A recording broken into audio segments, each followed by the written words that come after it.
Hello and welcome to another episode of the American Soccer Analysis Show.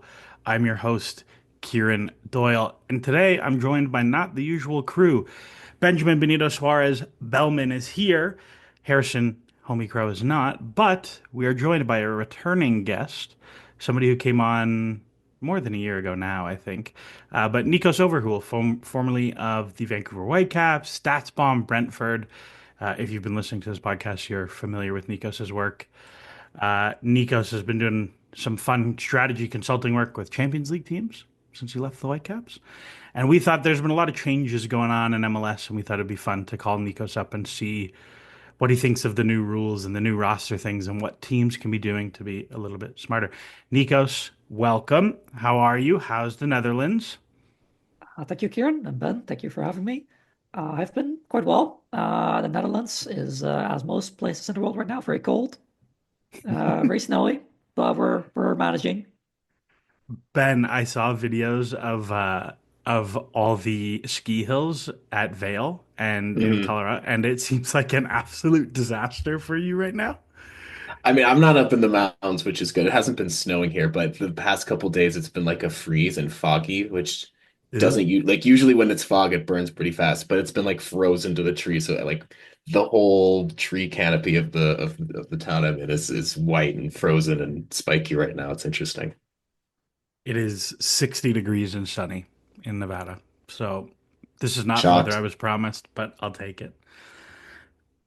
So listen, I think the big things to talk about today are we've had a lot of fun transactions this summer, and we've put together a lot of really cool tools at ASA. If you've been in the patron Discord, we put out a trade machine and we put out a roster builder. Obviously, it's really difficult to keep track of. It's really difficult to keep track of all your roster designations. Every fan who's kind of into the Moneyball side of things for the league has had their own spreadsheet. And now that the league is putting out the public GAM totals, it really lets us put together a pretty fun tool here. So if you want access to these tools so you can do stuff like this and have these conversations, uh, check out the patron Discord. It's $5 a month. It's really easy, and the tools are pretty good, and you get them way before they go to the main site. But on there, Akshay has very cleverly coded in the ability to swap between the two major roster models now, which Nikos was not a thing when you were at Vancouver. Now you can do three designated players and three U22s, or you can do two DPs, four U22s, and the extra $2 million in GAM. As somebody who used to do recruitment in the league, what do you think?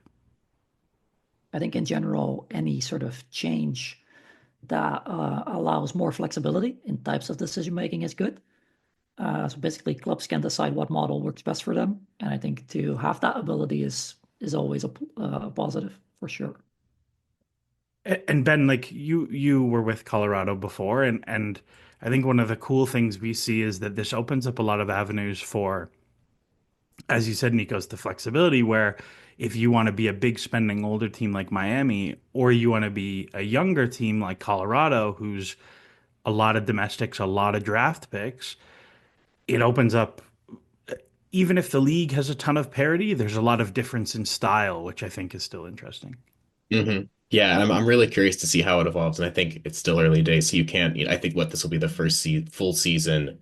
Like I think they like had to choose their roster designations mid-season in 2024. So it's gonna let GMs sort of actually from the start of the year really try and tool what they want to do according to one model or the other. And I feel like most of the contender teams are gonna probably pick the 3DP model just because you can get more overall talent and more overall spots that way. But I'm really curious to see which teams are gonna like lean into the GAM model. It's like max out the GAM, like you sacrifice the DP to max out the GAM. And Nikos, I'm curious if you think there's like certain types of if that's like the only thing that you can do with that like 2 DP model, or like what types of game models or club types of objectives at a high executive level lends themselves well to that 2 DP model.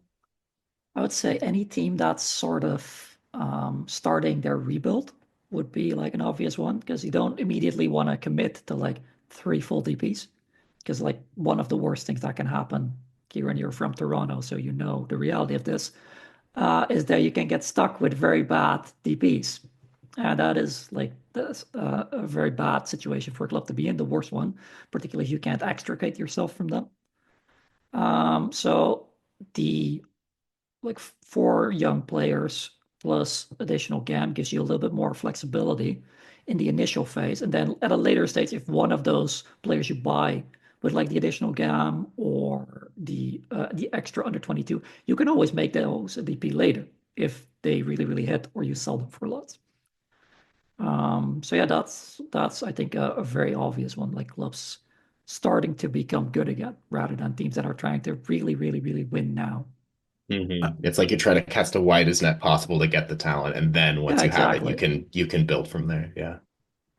And I think there's Nikos, you made a good point there of progressing from a U22 spot to becoming a full DP later, where there actually is a very natural progression from a squad building perspective where you use the extra GAM now to bring guys in, and by the time their first contract is done, you don't have to deal with the fee anymore. So maybe their actual budget charge is a lot less, and you can have U22s graduate out. Like I think in an ideal world, there's a very natural pathway between the two. Yeah, that could definitely be the case. And also like also teams that start start to become very, very attractive like Miami are to like aging free agents.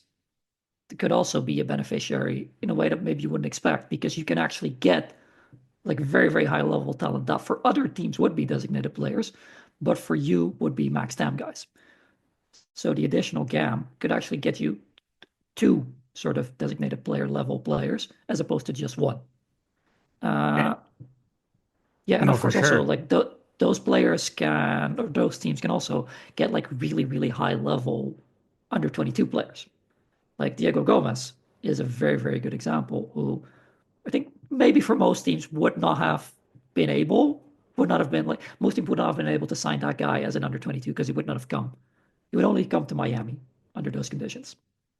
But So it makes me think of like Atlanta too, where with Tata, like that original draw of getting Almiron, who's the like the biggest sale too. So it's like if you can attract the players to then sell it on, that can even then become its own like GAM self-sustaining GAM machine. If you can get attract those talents, sell them on, and then maybe even then you can switch to the 3DP model where you're maxing GAM through player sales, which is risky, but then you can still like have the full DP flexibility as well eventually. yes, I'm curious how I guess I don't want to call them small markets because Vancouver's a big place, but I would say Vancouver is one of the smaller market-ish teams in the league.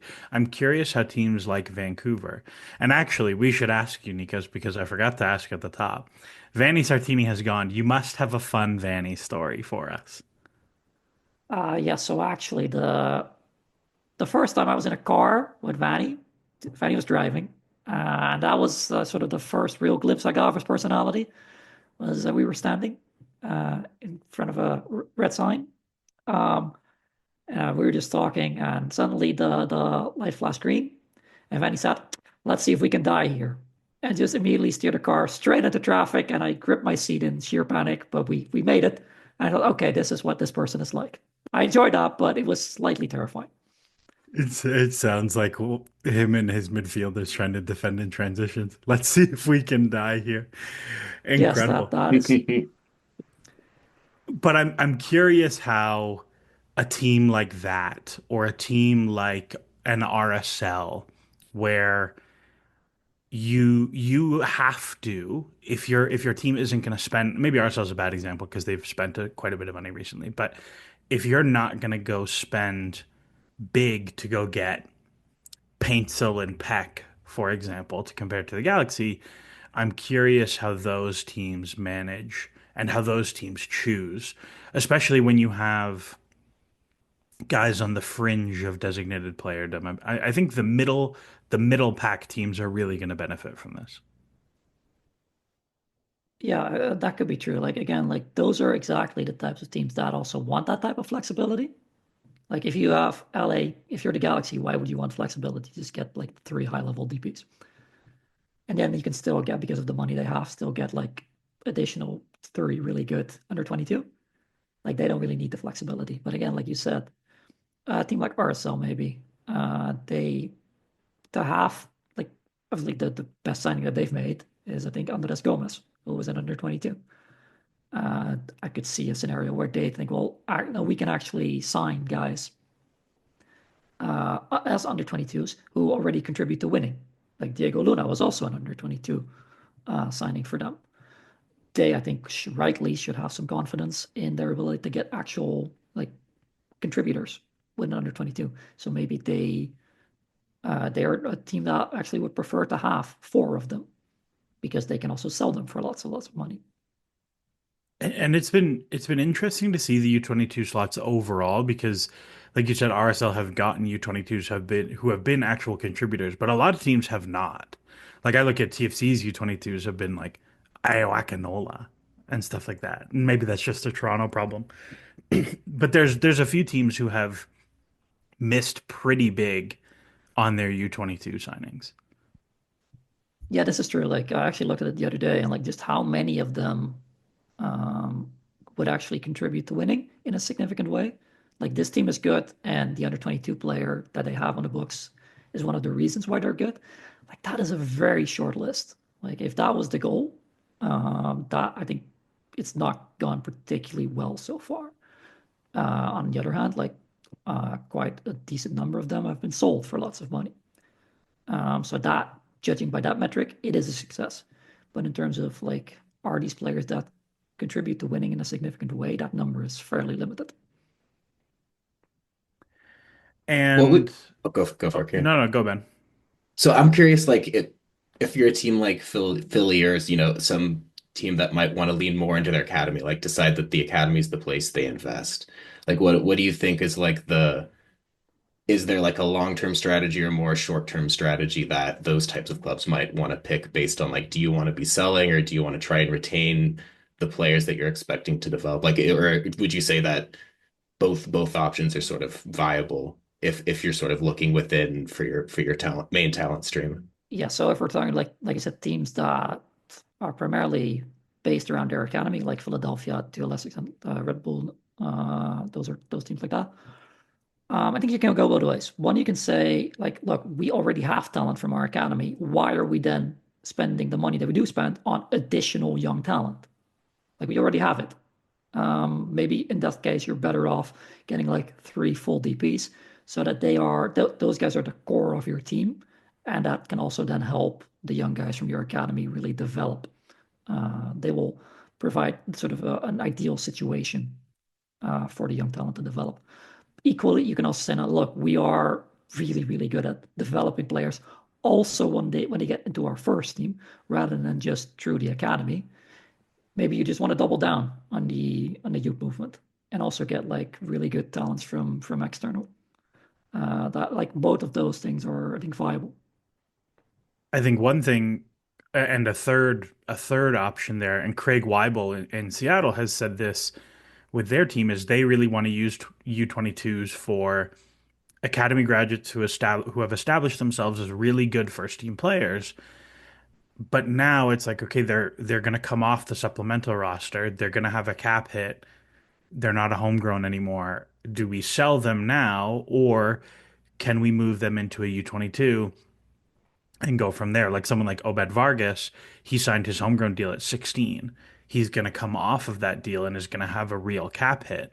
Do you sell him for 5 million to Mexico or whatever it is, or do you U22 him on his next contract? You can pay him, I think it's up to like 800 grand or something like that, and you keep that guy around.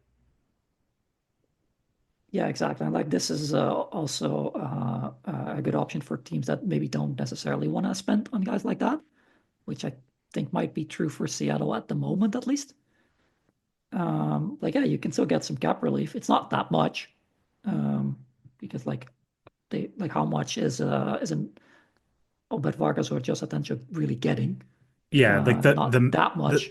Yeah, the maximum cap relief is 600 grand, right? Because it's a yeah, 200K cap hit, and the max you can pay them is 800. yeah. Which is not that's decent, but it's not like hugely significant. It can help, of course, if you're really tight with Cam, like Seattle, I think might be. most of the seasons. So in that case, yeah, that could be an option, particularly again, like I said, if you don't really want to spend a whole lot on like incoming under 22 players, because as we mentioned, the degree to which they contribute to winning is very limited. And of course, that's a situation that Seattle uh, know very well because they just moved one of their under 22s in the Jesus Ferreira trade. Absolutely, and we are going to talk about that trade a little bit later. Another thing to kind of this isn't so much a new thing. This has been happening for a while, but it folds into the youth movement and how you use U22s and how you use supplemental roster spots. We saw two trades this draft, this MLS Super Draft, with the Union and the Red Bull trading their whole draft away.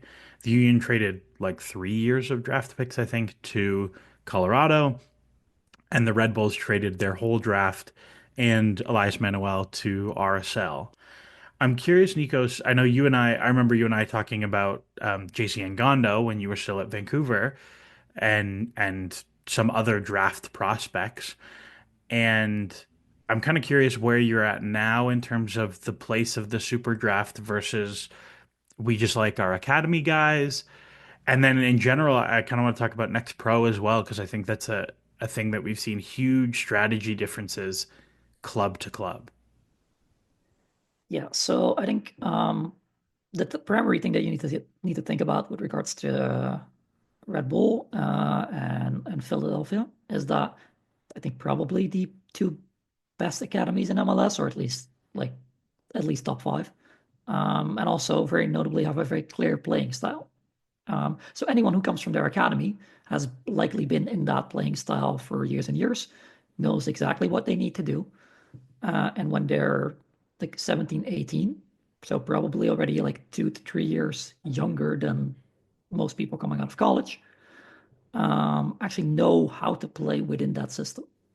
And you think about like the primary resource that that you need to use is the supplemental roster. Like you just run out of roster spots at some point. If you want to roster most of your talent from your academy going into next pro, going into the first team. Like what is the actual benefit of also going on to then scout the draft if you already have enough guys coming through the academy to fill your supplemental roster? The additional value you get from it is not very high. What I think is interesting is that you get some people going like, well, it's very naive for like Aaron Stunner to just trade away all the draft picks because there's talent in the draft. Like look at Moise Bobito, etc. And it's like, yeah, but like there's 90 picks in every draft. Like you're gonna find some talent. That is a different question to how likely is it that Philadelphia get a player through the draft that is meaningfully better than the guys coming through their academy.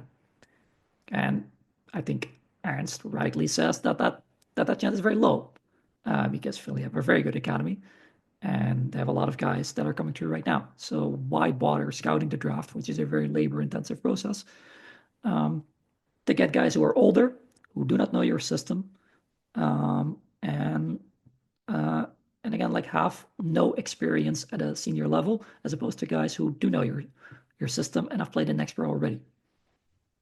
And I think it's you make a really good point, and a point where I think like having an analytical organization is quite helpful because if you say, okay, yeah, there's talent, it's what's the probability that the talent we do find is better than the player we have, and not just better, but is X amount of GAM that we will get for all these picks better.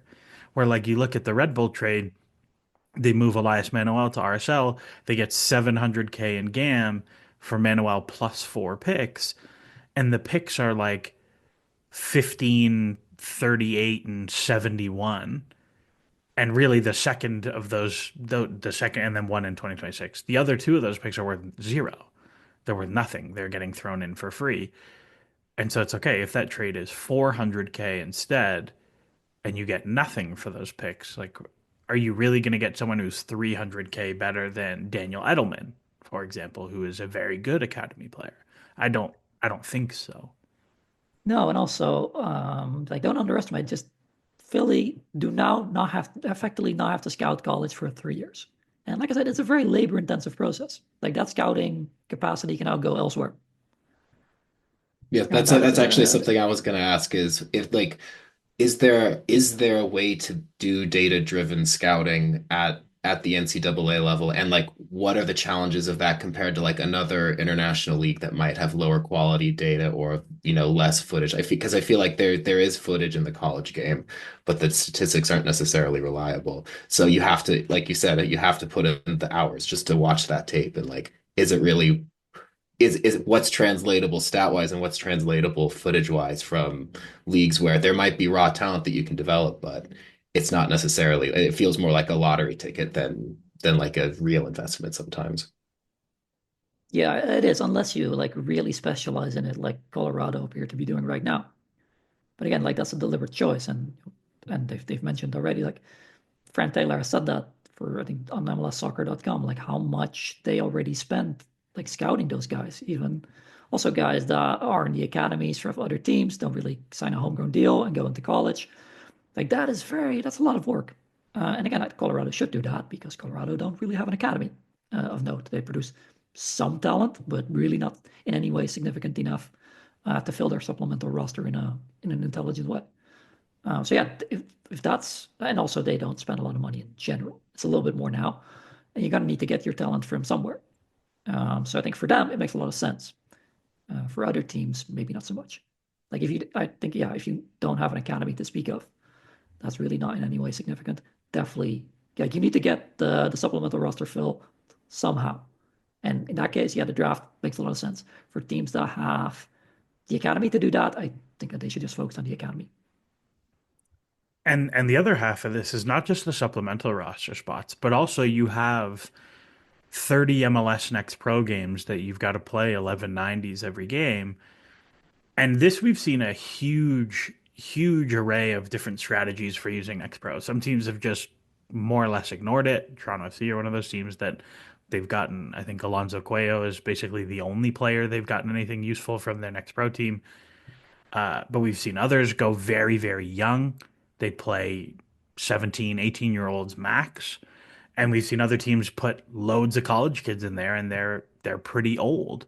I'm curious what kind of what you think about Next Pro and if there's any fertile ground there. Yeah, I think in general, one of the things that is sort of a red flag for me is that if a team has a very good next pro team and the first team is quite bad, that by definition means something's gone a bit wrong. Because either you have talent, like young talent in the next pro team, which is why they're good, but your first team is bad, so they should be playing a level up. Or you've built the next pro team in a bad way, where it's filled with a lot of older players who will help you win games in Next Pro, but nobody cares if you win a Next Pro game. That's not the point of an Next Pro team. It's a developmental team. So I think like Philadelphia, I think do it the right way, unsurprisingly, being like a developmental focused organization. They're very young. Like what's really interesting, like if you look at like the basic stats, like expected goals, expected assists, things of that nature. Like the team, like the players that score very high are like at the older players, as you would expect. And then there's like CJ Olney, who scores really high on all of those metrics. Like yeah, and he's 16. It's like yeah, that's why Philadelphia have a good academy because they play those guys. They don't bother with guys who are 23 unless they're already in the system a little bit and need like a little bit more time to ripen. But like they play the 16-year-olds if they're good. And again, like there's other teams like where like they have like the MVP of the U17 in MLS Next. But like that's in a way that's almost a bad thing. If you have the MVP of U17, that guy should be playing a level up because he's really good at the level that he's at now. And I think that like that's true of like a number of teams where it's like, why do you have an old like next pro team? I think this is true for Colorado actually in 2023, who I believe won it that season. And if you look at like how many guys have taken the step to the first team, it's not that many. Like Dallas now have the situation where like they won next pro last year. And I believe that they would agree with me actually that something's gone a bit wrong in that regard, because I think the coaching hire they made is the type of coaching hire you make when you want to integrate a little bit more youth into the academy, into your first team. Sorry. Yeah, so that's I think again like it's the same type of discussion as like the draft. If you have talent from your academy, always prioritize that. But if you don't have that, like get some draft picks. I think what happens sometimes is that players get to stick around in next pro a little bit too long. Like if they're 22, 23, like you can put them in that team for a year. If they're not ready to contribute, they won't be ready to contribute like 18 months from now. Just cut them and remove them and replace them with younger talent. An additional thing that I think teams don't do enough of is like it's a very obvious place to take a lot of gambles. Get guys from Central America, Australia, New Zealand, whatever, like North Africa. Um, like put them there, see if they develop, and if they don't, like they don't cost towards the cap. And only when they get to the first team do you have to pay their transfer fee, or rather, does the transfer fee count towards the cap? So it's a sort of a situation where that really sort of encourages risk taking with regards to that. And I think that's something that's really not done enough. And Would you? we've seen that come a little bit more now. Like I think Charlotte just signed like a guy for like 2 million, and they were just like, we're gonna park him there. TFC had a Brazilian U18 guy that was kind of from nowhere, and he wasn't very good, so he leaves, and it's a no hit. I think that uh, that using your next pro for dice rolls is very, very useful. And the nice thing is, if they hit, you can call them up to play 4 times. Like you Two can play times. them and see them Yeah. in MLS. Yeah, exactly. And additional things like in terms of like not even like roster construction, but overall strategy. Like you can use it to really like hammer down on your style of play. Get like really, really extreme with your principles, because like why wouldn't you? Results don't really matter. This is something that we actually did at Brentford, where Flemming Pedersen was our B team coach, later became the head coach of FC Noordjylland, and is now involved also with Right to Dream, which is the overarching organization that San Diego FC are part of. And like we had some principles that we wanted to play throughout the organization. And like Fleming's team, the B team, was the most aggressive in like implementing those principles. Like we went way further there than we would ever do with the first team, because like with the first team you want to be like maybe a little bit risk averse, or at least like not take maximum risk. But like with the B team, it doesn't matter what, just try whatever you want. Like famously, this is also something that happened in the NBA G League when Nick Nurse was the coach of the Rio Grande Valley Vipers, which was the Houston Rockets B team. Um, they took an insane amount of 3 pointers, like I think maybe like 70%, because you don't know what happens if that's your offense unless you try. And it's really hard to do that in the first team, whether that's soccer or basketball, which is why you can use your B team as a sort of laboratory. And that's also a way to really hammer down on the principles, to really teach them, like to go further than you otherwise would, to really teach those players, those young players, the style of play that you want. It makes me think of some of the clips you'd see from Leipzig when they were originally climbing up the ladder and just like going, like I remember seeing a kickoff that almost looked like an American football play where you just started off, you launch it for like an onside kick and just crash the box. And I think one of them actually ended up in like a 10, 15-second goal or something. So Yeah, yeah. Like definitely, definitely makes sense one after example that. that we did also was when I was at FC Midtjylland. Obviously, like we were known at the time for like set pieces, and we would in like a youth team would just do like, okay, what happens if we just send every single player except the goalkeeper into the box? What happens? Like the worst thing that can happen is that you can see the goal in a game that doesn't matter. So why not just try it? And again, I think that's something that a lot of teams could like sort of use. Of course, the problem that you run into pretty quickly is that a lot of teams in MLS don't have a set style of play. So then that things become a little bit more difficult. Well, this is why I think Columbus have gotten so much juice out of their next pro guys coming up to the first team, like Mo Farsi and Jason Russell Rowe were next pro guys. Um, and they've had a whole collection of these like random kids come out of the next pro team and they know exactly what they're doing in a very, very precise 3-4-3. They know exactly where they're supposed to be. And it's funny, I thought Laurent Courtois would do better at Montreal than he has done so far. And some of that's mostly they just don't have very good players. Uh, but it's been funny to see even after he's left, Columbus too is it's the same. The kids come up and they do the job they're supposed to do. Yeah, exactly. Like, and even if the players themselves, like on an individual level, aren't quite good enough, like they won't sink your team because at least they know how to do their job, even if they don't do it very well. For sure.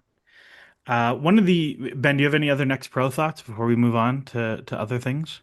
One last one, which is like, let's say you have like a promising player you think might contribute to the first team eventually, but they're starting to hit that point where there might be too good for next pro to keep developing there, but not quite right there to be a regular contributor for whatever reason. At that point, is it time to loan to a USL Championship club or another MLS team? Like, what would you say the strategy might be at that point if the organization doesn't want to give up on a player but they still need a little more development incubation.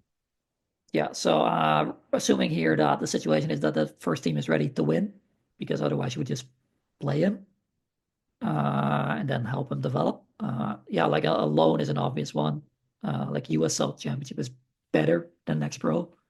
Another sort of an alternative solution could be loan to a weaker European team.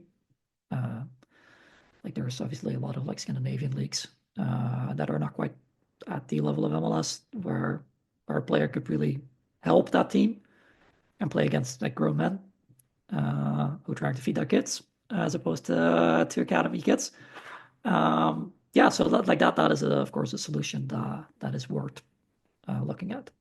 And again, also We because if those players are not already on your senior roster, you can just loan them out. It doesn't matter. Like you can use that roster spot for other things. we've been big advocates for trying to get there to be more MLS, like intra MLS loans, but I think it's very, very difficult to get the incentives on those loans to line up properly. Yeah, like generally speaking, like you would only loan a player, not talking about MLS, just in general. You would only loan a player if they are significantly better than what you could otherwise get. Because Hmm. what is the point of developing a player and paying for him if like he only offers things that you already have or players that are like it could be like an emergency solution. Like if you have a Yeah, couple of injuries, it's summer, you need like a backup right back, and I don't know, Seattle have three of them, so you loan a kid from there. That's possible. But like otherwise, like intra MLS loans, maybe only a sort of a try before you buy type deal. yeah. That's sort of like it. Like I would never loan a player, I don't think. Again, unless it's an emergency from another MLS team if I don't have an option. For sure. So the other thing that's has not happened yet, but I don't think it's official, but everyone's kind of talking about it. MLS is going to eventually be shifting the schedule from the February start date, November end date to a kind of August, September start with a spring finish. And there's been kind of a lot of talk about how they're going to get there, which is less important. But a thing that's crossed my mind and kind of the stated reasoning for this is that it's going to make recruitment a lot easier because you don't have to deal with all these situations where it's August, you have a playoff run coming up. I want to keep the player, but the European teams are about to start their season. They want the player now.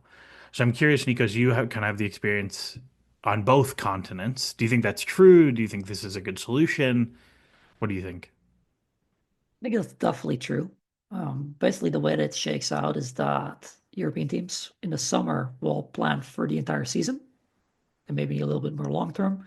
And in January, in their sort of mid-season transfer window, it's more like remedial signings, like, oh, we have this problem. Therefore, for the next 6 months, we buy this player. Or it's like, oh, we're a little bit better than we thought we were. We want to make a push. What do we need? Again, what is the immediate problem that we can fix in the next 6 months? So yeah, in a situation like that, as you said, like that's not going to be an MLS player most of the time. Like there's not a lot of really good European teams that look to an MLS player and go, this is the solution for our problem, because he comes from a lower level and will likely need some adjustment. So it's easier to sell players from MLS to a big European team in the summer. So they will have some time to adjust. They will join the team in preseason, hopefully, so that they can adjust even before they start playing official games. So that's an easier situation for a lot of MLS teams. Equally, like you said, like you don't put yourself in a situation like it is now where you are mid-season and the European teams want to spend their money in summer, and you get into a situation like RSL was with Andres Gomez, who, like, they bought him for a little over 3 million. 18 months later, they can sell him for 10 and maybe even a little bit more. Like, that's very hard to turn down. Again, you triple your money in like 18 months. There's not a lot of owners that are going to say, like, no, no, like, definitely don't do that. We want to really win. We want to increase our chance of a championship by like 2%.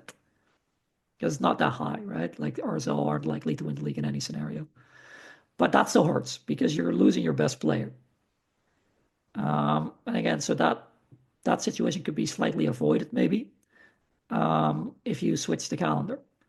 And again, if the situation isn't avoided, you will end up in the same situation as a lot of European teams, where if you are able to sell your players, it will be for more money because like teams are desperate and you are very comfortable. So you can just say, look, we're competing for a championship, or make a Champions League, whatever. Same as like a team in Belgium. Like you're gonna have to overpay in the exact same way for an MLS player as you would for a Belgian player. So that I think could be an advantage for MLS teams. And I think it's not just like the best players that I think it opens doors for. I think it opens a lot of doors for the more mid-level sales that MLS have had. I think there's a real tier of player in MLS that is like $1 million-ish player that the teams they're going to go to in Europe, they don't have any money in January. And also the fee is not big enough that you're going to sell them in the middle of your season when they're useful to you. So now you end up in this situation where you have like a James Sands who ends up in this weird scenario where you're like, well, we don't want to move him, but he wants to move, but nobody's going to pay what we need to move him. And then he does these like weird half season loans. And so I think for that tier of player, it will be much easier for MLS to get off some of these. And some of these players have negative contract value for MLS teams. I think it will be much easier to move that tier of player now when it's like, hey, you do the move in the summer.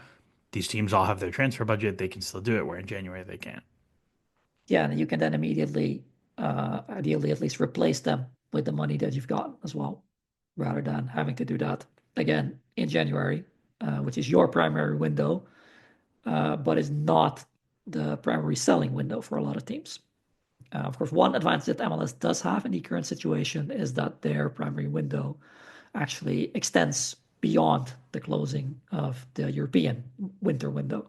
So that players who maybe had hoped to go to another European team, the option is now closed for them because the window is closed, and you can actually bounce on that. So that is a potential benefit that would be lost in a change of calendar. I do wonder if they'll keep the window longer because of just the winter climate stuff. Like if it'll be the window's open January 1st to February 15th or something like that. I'd be curious to see. Yeah, that can Ben, happen. Ben, do you like the calendar change? Is this something that interests you? Yeah, it's interesting because I think it's gonna give the MLS season a little more character, I think, because it's like, you can't have it's hard to have games in the cold climates versus the sunny places, the really hot places. So I think it's gonna give the season a new feel of the arc where like games are in certain parts of the country in certain years. And I think I'm curious, like, because I think there's like the player aspect to that too. Like, do the players want to be playing in Toronto in mid-November for a mid-season game versus do you want to be playing in Houston in mid-November? And like, what if you know of like any particular like because I international transfers can always be hard for players. Like that takes a certain amount of convincing. Like there could be players who want to go to specific destinations or like maybe like, oh, you're in your prime, would you consider like a major career change for an extra payday if you move to a new country where you don't speak the language? Like, what are the biggest player hangups you've seen from that side? Do you think like the calendar switch might affect that, or are there things that are unique to MLS compared to other leagues when you're having those conversations with players that you're trying to recruit? Yeah, it can be. One additional complication that's maybe not necessarily impacting like the actual negotiation, but just the performance of the player, is that guys who are out of contract, for instance, from European teams who you then sign for MLS teams, like they arrive out of shape because they won't have a preseason because they don't have a club. And then they join your team. That team is in full swing, and they're catching up really until the end of the season. So that's a complication. And in terms of like lifestyle, again, like obviously like a lot of MLS teams, like we all know which MLS teams are attractive to guys from Europe and South America. It's because it's the same across all sports. That's New York and it's Miami and LA, and like Montreal and Minnesota. No offense, less so. That's just the reality, and they know that, of course. I don't know if the calendar change would really impact that so much, because I don't think it would necessarily impact the playing dates so much. It would just be a different, so the season would be cut up differently. But like yeah, Hmm. like Montreal still can play at home for a large part of the season, like they do now. So I don't think Yeah, that necessarily would change very much. I think the weird one is actually going to be the hot teams where like playing in Dallas and Houston and Austin and LA and San Diego and whatever, all these places in July sucks. Like we see it in the data that like PPDA skyrockets in the summer because these teams die physically. They just cannot Oh yeah, press. like you can see that like all Texas teams play a possession type style of play because you can't press because you Yeah. die in the summer. So I'm Like curious. Fanny and me in traffic. Yeah. You Yeah. also So crash. I'm curious to see if maybe we'll see like more Scandinavian guys go to Houston or something like that. I don't Yeah, I know. think they're I think they like Scandinavia already a bit. Houston. Yeah, yeah, yeah. There have been a few from that market. Nikos, I'm curious, kind of other than the calendar stuff. Like you've worked for the Whitecaps, you've worked in Europe. How different is it operating as a club in MLS in the market? Where I feel like I think MLS has like a little bit of a almost like a Premier League problem, where it's like, oh, we know the wages are good and we know all these teams are rich. And it feels like there are guys who come to MLS for fees that are way bigger than if they had gone to, say, Mexico. Yes, so this is definitely true, and it's also true that like the sort of the transfer fees relative to revenue are incredibly high sometimes in MLS. And I've actually thought about this a lot. Like the obvious was like Kevin Denke, who was about 16 million from Cercle Brugge to Cincinnati. And Cincinnati have like a revenue of like what, 60, 70 million? Something along those lines. That is very, very high. And I think about like it does make sense because you can only spend your money on a very limited number of players.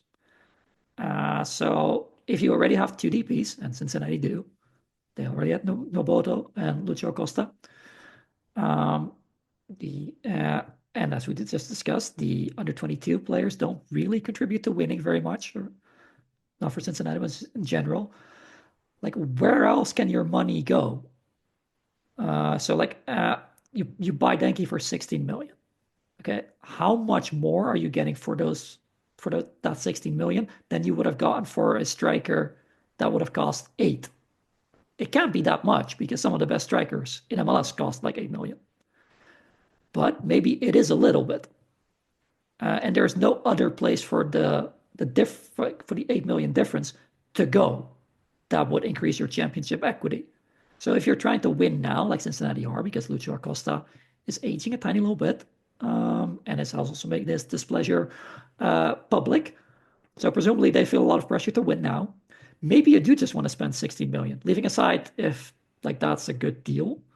It is the only way that you can spend that additional 8 million in a way that increases your championship equity. They've of course also had to move off of some guys in a trade. They traded some central defenders because they were in trouble with their allocation situation. So yeah, they are in a situation where they need to improve the team, and there's no other place to do it than to just spend as much as possible on a designated player. So yeah, that is clearly, I think, a situation that is like it is a situation that is created by the rule system in MLS. And we've seen that a few times, especially Belgium. Belgium seemed to have been particularly savvy with exploiting MLS teams' need to put their money somewhere. Like somebody told me that Denki had had a few bids from France that none crossed eight figures, none crossed more than 10 million. So it's funny to see Cincinnati then come and go, all right, 16, done, let's go. Yeah, and the Like same if thing we is can get like the guy we want, what's 4 million that doesn't count to the cap and comes out of a very rich owner's pocket to get the right player? Like that suddenly economically makes sense because there's no other way to spend that 4 million. yes, exactly. Like Hugo Kuipers is the same thing to Yeah. Chicago, who went for I believe 12 million. And like, I mean, yeah, that's not a great deal. Like you can get better players for 12 million. You, in fact, you probably could have gotten Hugo Kuipers for less than 12 million, quite significantly less than 12 million, I think. But yeah, like again, like those Belgian teams are quite smart. They're obviously like very few leagues sell as well as Belgium do, and there's a lot of teams that sell in Belgium. Like all nearly like the entire top six, seven sell for a lot of money consistently, more so than in Holland. So they know they and they're smart and they know that. Like again, like why wouldn't you just ask 12 million for Hugo Kuipers? Like the worst that they can say is no, and maybe they say yes. I mean, Chelsea So just spent 20 million on an 18-year-old goalkeeper from Belgium who has two senior appearances. Like it's yes, exactly. No, but like this is true for like for just a lot of MLS teams. Like one important difference is that there's a lot of parity, of course, in MLS. There is like if you sign the wrong player, the wrong DP, like it's very, very hard to extricate yourself from that, and it will impact your performance for literally years and years on end, and it can cripple a team. Hmm. Like this is often something that I think a lot of like advocates for promotion relegation miss. They say that there's no like consequence for being bad in MLS. And it's like at least you finish bottom if you do a bad job. Like LA Galaxy had Zlatan on a non-designated player deal and still missed the playoffs because they did such a bad job of structuring the roster around him. And like then you look at like the big teams in Europe, and it's like Man United and Barcelona. Like it's hard to do a better job, to do a worse job than Barcelona. And like what's like the worst thing that can happen to them? Is like they finish third. So like the financial disadvantages that like smaller teams have in Europe are enormous. And this is also true for smaller leagues. Like imagine how much money you get for making the Champions League group stage. That's only one team really from like smaller countries. Like that's like the dynamic that you get is really interesting. So like you get, for instance, in Austria, Red Bull Salzburg win every year, make the Champions League group stage often, get a lot of money, and they miss it once. And what happens? The logic then works against them because suddenly it's Sturm Graz who have made the Champions League group stage, who get 30 million. And which team is now top of the league is against Sturm Graz because they suddenly have that financial advantage. And the same is true for FC Basel. Basel won every year until they stopped winning. And then they completely collapsed and haven't won since. this So this yeah, is like happening this is happening in Ireland right now, where you had Dundalk made a Champions League group stage and where like they had more money than the rest of the league combined, recruited terribly, And now you have Damien Duff's Shelburne wins the league, and it's like the hole is now very deep to come out the other side of. Yes, exactly. And I think that has always been to me one of the more attractive things of MLS. Like the disparity, if you do a good job, you can win. Like, yeah, obviously, Philadelphia fans don't like that, but Philadelphia do not spend a lot of money on first team players. They do invest in the academy, and they made like a ton of finals. Obviously, the Philadelphia fans will say, "Well, we didn't win any of them, but at least you made the final of like the MLS Cup. Like you were one goal in injury time away from winning the entire thing." Yeah, I And mean, like that's just not possible in a lot of European leagues. no, look at the Galaxy. The Galaxy were a disaster for the better part of a decade. Hired Will Kuntz, had three good windows. That was it. Three windows of like really good, excellent strategic decision making to build their squad and build their squad in the right way. Have a good coach, and you win MLS Cup as like comfortably the best team. And I think everybody would say they're one of the three or four favorites to win it again next year. And they have all this flexibility to do other things. Like it does not take that long to be very good at MLS. Yeah, and another important difference is that we talked about already a little bit.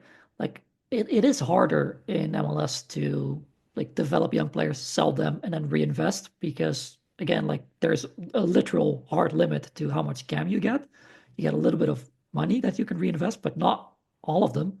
Like if you let's say you already have your three DPs filled and three under 22s, one of them really works out of the under 22s, you sell him like RSL did.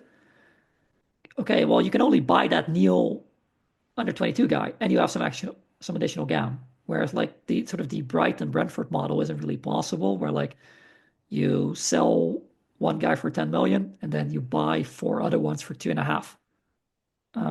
That's how Brighton and Brentford got to the Premier League and became like a stable Premier League team. That model isn't really possible.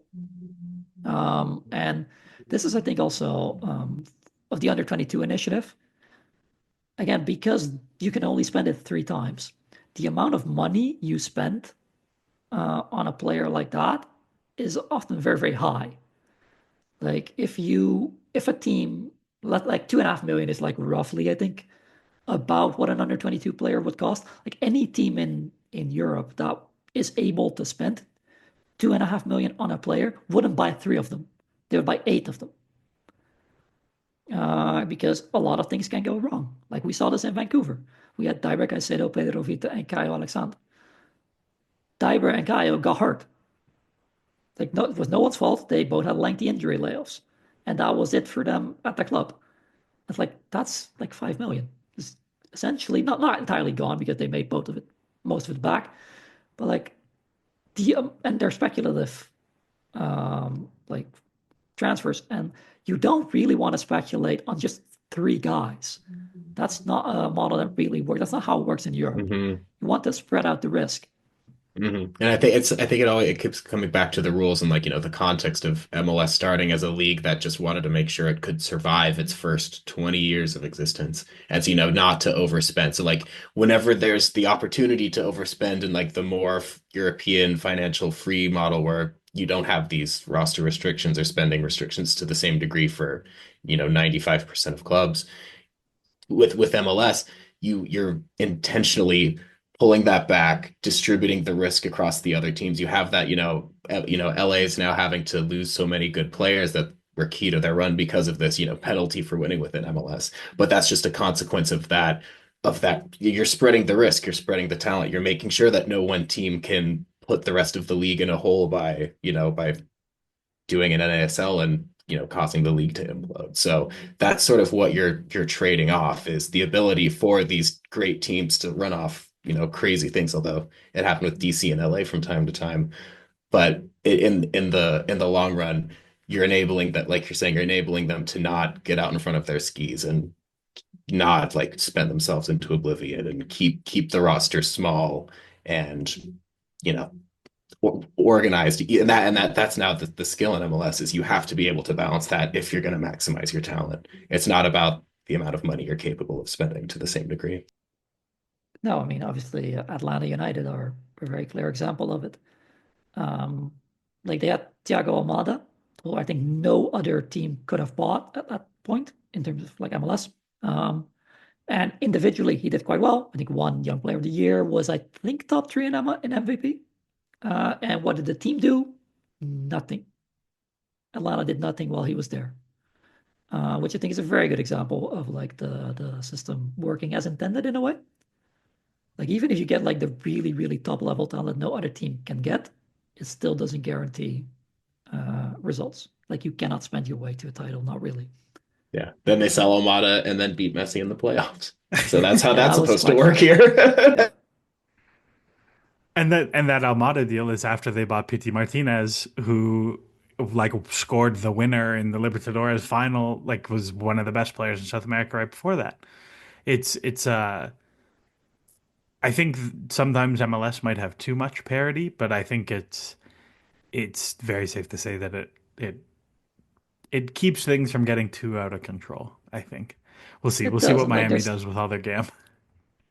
yeah, we'll see. Yeah, there are already like structural advantages and disadvantages that teams have that I think maybe people aren't fully aware of. Like there's like income tax is a very obvious one. Players can just objectively make more money in like Nashville than they can in Vancouver, for instance. If you look at the NHL, which it's the same things, the last I think the last 12 winners or something are all in the bottom quartile for income tax in the league because they just have Lightning, better. baby. Because, yeah, the Tampa Bay Lightning, the Vegas Golden Knights, like these teams all have very, very low tax rates. And if you're a free agent who can make $13 million dollars a year in Tampa, or you can make effectively 9 million in Toronto with the same free agent, like that's you're not going to go to Toronto. The endorsements don't make it up. No, exactly. Uh, And let's move on because I don't want to take up too much of your time. We've had a lot of fun deals, a lot of fun trades, a lot of honestly quite surprising trades. And we had a lot of hot takes in the playoffs, so we're bringing more hot takes back. So Ben and Nikos, I'm going to give you guys 5 transactions, and I want you to rank them between like give it a rating of like a 1 to 10. 10 being it's a huge win for the buyer, 1 being it's a huge win for the seller. You should never have made that deal. You're a dumb team. And we'll start with probably the biggest trade of the offseason. Jesus Ferreira goes to Seattle, 2 million in GAM. It's spread over 3 seasons. Uh, and they also send a 2025 international slot and Leo Chu to FC Dallas. Nikos, 1 to 10. What's your vibe on that trade for Seattle?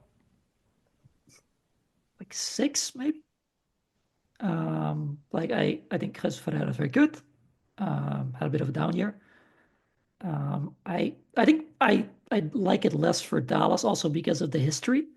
Like they have Ferreira, give him a designated player deal. And this is, I think, a very important thing to note. Like the moment a player becomes a designated player, he has to be really good to still get a move to Europe because you're paying him like 2 million. Again, in a state with no income tax. And there's not a lot of teams that can just pay a player 2 million. Again, on top of again the teams in Europe, that is. Like obviously for the very, very good teams, but like there's that guy isn't gonna go to Belgium. That guy isn't gonna go to Holland unless he's really good. And then they signed Pedro Musa for a lot of money and sort of find out that those guys don't really play together very well. So it feels like they've sort of got themselves in a situation where they now have to do a like suboptimal deal really to get out from under it. But like obviously it's still like a huge amount of gam given the situation they're in.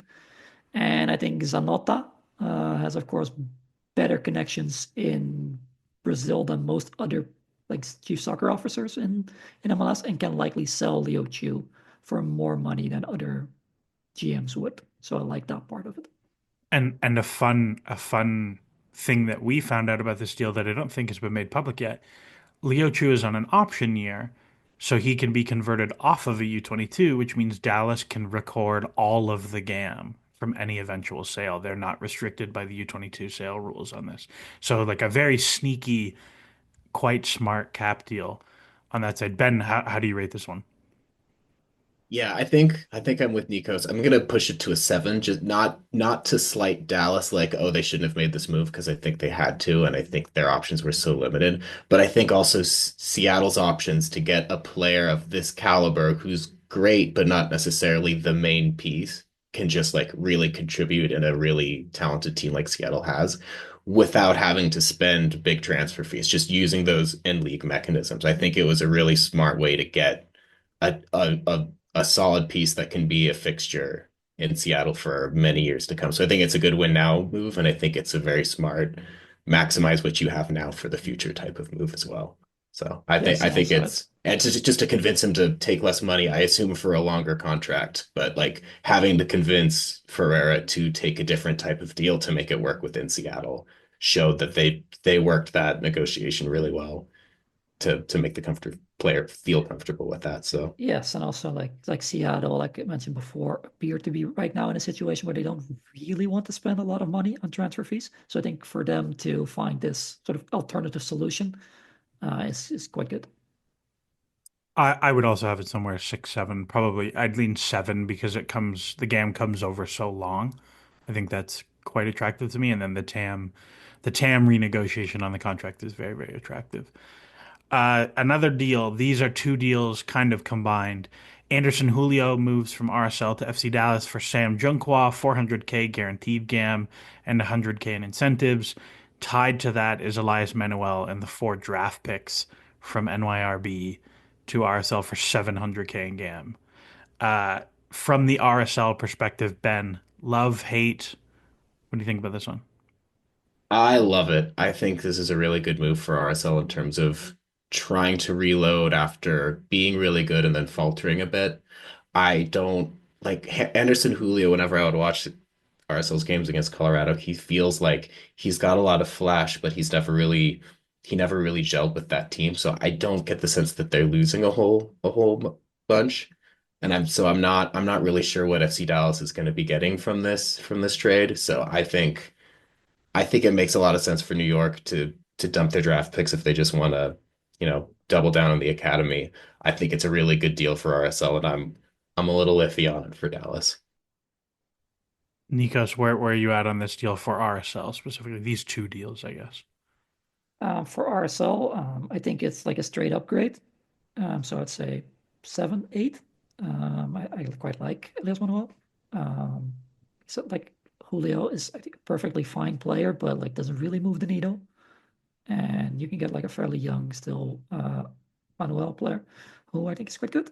So I again fully in support of this move by RSL.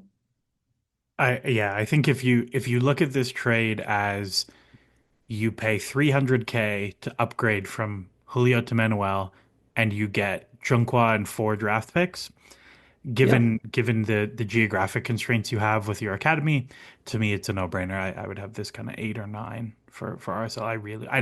I don't really like Anderson Julio, and I do quite like Elias Manuel. I'm very curious how they're gonna play. Like this screams we're gonna play two strikers to me with him and yes. Chicho.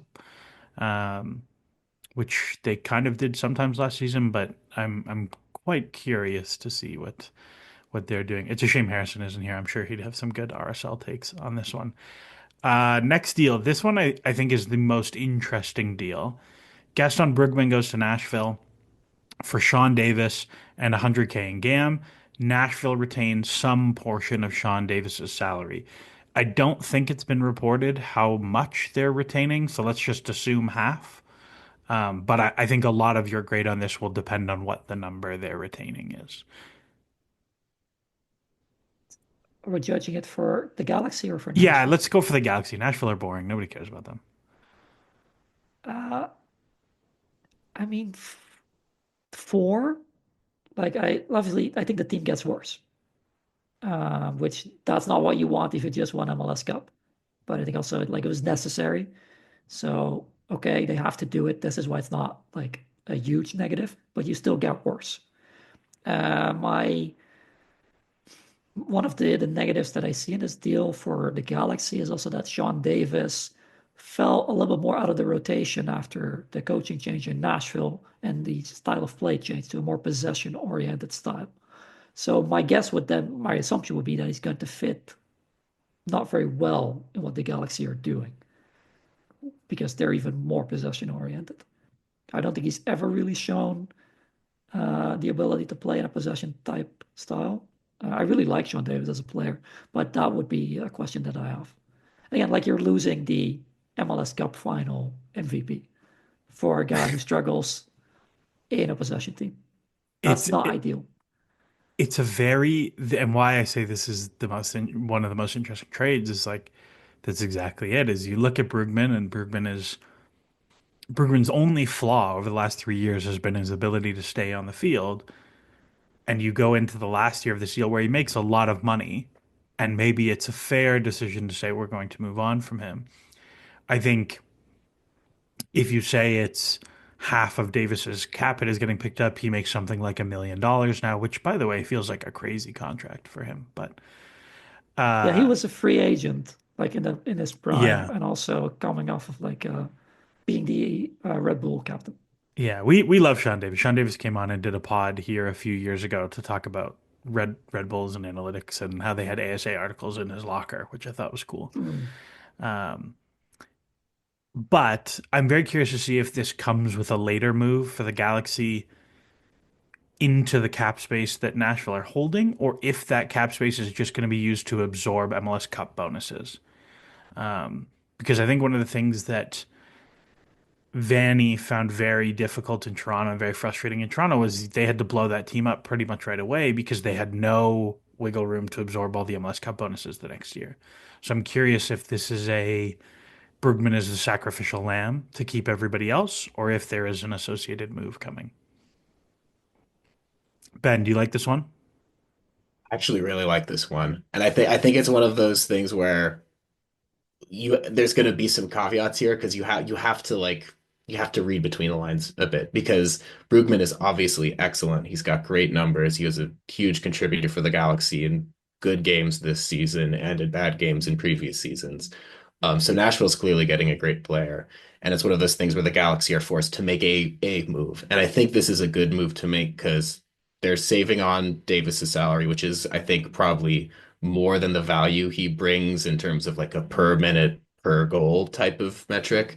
But I think he gives the Galaxy something they didn't have before, where, Brugman wasn't playing towards the end of the season because Cerrillo had taken that spot and was doing so well with it. So I think if you have a different type of central midfielder compared to like Delgado or Cerrillo, who do that more possession style, but if you just need to hold a lead, now you can put Sean Davis in. You know he's not going to lose the ball. You know he can tackle hard. You know he's not going to be out of position. And he's that type of reliable player in the middle that I don't know if they had before. So I think they they lose a great player, but I think they get something that they didn't have, and they offload cap space in a way that minimizes the hit they're getting from losing such a good player. Ben, what's your number? Nikos gave us a four. I'd call it like a five I slash incomplete. I give it a 7. Oh, Ben, very positive. I'm hot on it. Here's one I think we will not like as a group. Red Bull is signing Eric Maxim Choupo-Moting as a designated player. Nikos, give us a rating. Let's go to. Two. Ben, Uh, what do you have? I was thinking too as well. I don't get it. I don't get it. I don't get it. Like I don't see any of the benefit here really. I mean, he's not an outright bad player, so that's why it's not a one. Hmm. But like Hmm. when the initial reporting was like, okay, Red Bull are signing Choupo-Moting, it's like, okay, veteran striker, like maybe like a 1 year deal, TAM deal, maybe if they're get a little bit aggressive. Like, okay, that's fine. Like obviously played at a very high level, used to coming off the bench can be really helpful for a very young team. And it's like, no, it's actually 2 years and a designated player deal. It's like, but why though? Why, out of all the players that you could have signed, why him? He can't even really press that well anymore because he's too old. I mean, he's Uh, collectively in his last 5 seasons has played 30 90s. Like, this is not a guy who's going to cover the hard yards in July for you. It's very, I thought, I had the same reaction as you, where I thought, oh, you know what? As like a guy who's going to play half the minutes for you in games that you expect to be the better team, Like he's going to be a guy you can get in the box and he'll get you good shots and he'll score a fair few goals. But this is not what that deal has ended up being. No, and in general, I am always very skeptical of guys who are substitutions mostly. Like that was his role. Like he was always an impact sub behind very, very good strikers, which makes sense. Like he doesn't cost a lot for like relative to like Bayern Munich. And of course, if you already have very good strikers, you don't want to spend a lot of money on the backup because the good striker is going to play all the time. So that's his role. And now he comes to Red Bull and he has to start every game. Really, that's what you want from a designated player. And I'm always very, very skeptical of guys like that. It reminds me a little bit in a smaller way with Shaqiri, who was a very good impact sub, and suddenly he had to carry the team, which he had never done before. Hmm. Like the last time that Choupo-Moting was like a starter, it's a very long time ago. Like, and even like mentally, that's a different role. Yeah, Like you have to 20, carry the team now. 2017, 2018 for Stoke was the last time he cleared 2090s in a season. Just, yeah, Shaqiri very. may have been on that team. Honestly, he almost certainly was. It may Last also been the deal. last time Shaqiri was a starter before he got his DP deal. Yeah, the only team Shaqiri has carried is Switzerland. Yeah. Yes. Last deal, another big Gam trade. Leo Campana from Miami to the Revs for 2 million in 2025 Gam, 500K in 2026 Gam. Uh, I like this for the Revs. Like you have a ton of Gam because you sold Bayraktarovic, who was a wildly unproductive player, for a ton of money. Um, it's basically all of the Gam you got from that sale. So I don't know how I feel about that, but turning him into Campana, who has scored at a pretty solid rate in MLS, I think is a good move. Like I would call this a win-win both ways. I think like Miami needed the Gam, he didn't play that much for them. Um, they will do more useful things than he was in his minutes, I think. But also, I think this is pretty nice for the Revs. Ben, how do you feel about this one?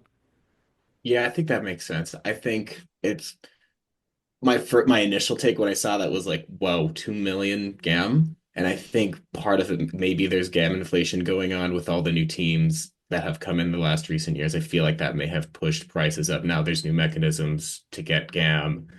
Sales are getting more common. So I feel like these trades just have gotten more expensive. So I feel like being able to move off of a risky type of speculative signing, which was the definition of Bayraktarovic, for not losing money there and turning, like you're saying, Nikos, like a U22 player who isn't going to help you win into a player that will definitely help you win and has already helped Miami win and it helped Miami set the points record. Um, I think that's a great move. Yeah, my initial thought was also that it's quite an aggressive trade. Like I think it's like the league record. And it's like Campana league record trade. That doesn't feel entirely right to me. Like he's not that level of player. But he is like I think at least an above average starter in this league. And he's also still quite young. I think he's entering his peak age, I believe. So yeah, I think I quite like that for New England, who do not have a lot of talent at the moment, and just locking in a player like that, like it's I think a very good use for your GAM. Like essentially, as you mentioned, bottom line, effectively swapping Baraktarovic for Campana is a massive upgrade. So I quite like that. For the perspective of New England, I would say 8. And he's on a great contract too, like 600K a year until 2027. Like that's you're super fine with playing a 75th percentile striker or whatever Mhm. that every year. And he's And 24. Like you're pretty happy with that. yeah, on that contract, if you're not paying the GAM to, bring down his cap hit, you might as well be paying the GAM to get him on the roster in the first place. So it makes Yeah, sense that from that it's fine if you perspective. think about that. Like let's say his production is $1 million a year player. it's basically paying down like half of the fee or three-quarters of the fee is would be the equivalent of paying him down from 1 million to 600K. It's a Mhm. weird way to think about that. Or reverse amortizing like GAM that you won't be Yeah. paying on that contract in future years. Pay that up front. Now you got that GAM back to work Well, with. and Less they're players out. bad now, right? So like you should, if If you you're need to be bad, winning, well, if you're bad now, you should be using your GAM now to buy future wins because the wins you buy now don't matter. You're not good enough for them to be useful. Whereas Miami are the opposite. They need GAM now rather than future GAM. Yes, and again, like a lot of strikers are also designated players. And how much does it cost you to buy an outside player as a DP to get like a 70th percentile striker? That is a lot more than like 2 million in gap. For sure. For sure. Well, we are going to call it there. If you want to support the show, you want to support the website, check out the Patreon that I shouted out earlier. You get access to the fun tools. You get the trade machine. You get the roster builder. You also get the season simulator, which is a little thing we were doing stuff through the playoffs, checking to see if this player plays. It was fun to do, like we did for the final when Pooj was confirmed out. Like Galaxy's winning probability dropped 10%, which was quite wild. Um, and it was just cool to do little things like that. So if you want access to the tools, that's the way to get it. Nikos, thank you for coming on. Anything you want to plug before we let you go? Not really, no. I don't No. sell products like you guys. I don't have a Patreon. Okay. Well, if you want to get in contact with Nico, what's the best way if people want to ask you questions if they want to get in contact? Just send me a direct message on Blue Sky or connect with me on LinkedIn. That's fine. Okay. Alrighty. Well, Blue Sky. Yeah, we're loving the Blue Sky. Much more fun place than Twitter. Thank you all for joining me. As always, enjoy the soccer.